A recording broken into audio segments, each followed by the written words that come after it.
Up until last summer, the extent of my medical knowledge came from what I learned watching Grey's Anatomy. Then, on July 13th, my world was turned upside down when my father was rushed into emergency brain surgery to relieve a cerebral hemorrhage which was caused by a burst blood vessel in the back of his brain.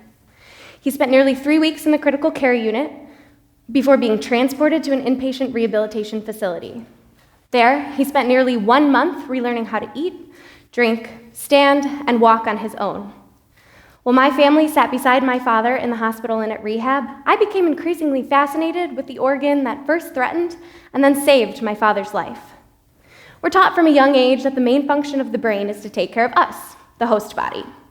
For example, our nervous system tells our hearts to pump blood from our veins to our arteries. Our brain keeps us alive by reminding our organs to perform their duties without drawing attention to the constant need to breathe or pump blood. In the months of my own investigation and learning about the brain, the thing that I have become most fascinated with is a phenomenon scientists call post-traumatic amnesia. Essentially, this is a period of time blocked out by the brain whereby an individual is able to retain zero memory.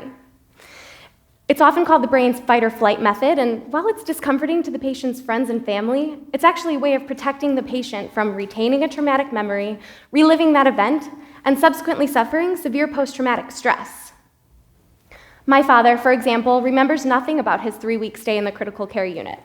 During that time, I remember being astounded that he was able to retain and regurgitate facts about trades made by the Chicago White Sox. We had several conversations about concerts and musicals that I had attended, and about the 3-day vacation my brother and I took to visit family in New York.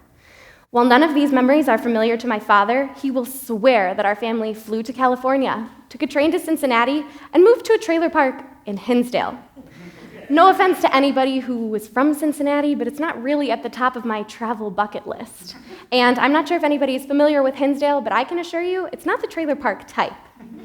While these memories are obviously not how we spent our summer, they are my father's brain's way of protecting him from remembering the severe trauma that he underwent. The coping mechanisms and defense mechanisms employed by my father's brain are truly some to be marveled at. Obviously, I spent my summer in a different way than my dad. While his brain was recovering, mine was moving a mile a minute, working to compute what had just happened and how our lives were going to change. I have, however, come to the overwhelming conclusion that the brain is truly an extraordinary organ and deserves to be treated and remembered as such. Although it is the cause of my father's life-threatening injury, his brain's strength and resiliency is ultimately what saved his life.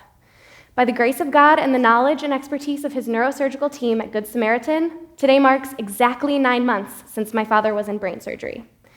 He is here proudly watching me give my speech today, and as proud of me as he is, I am more proud of him for the strength, determination, and especially the trust he puts in his body and his brain to bring him to a full 100% recovery. Thank you.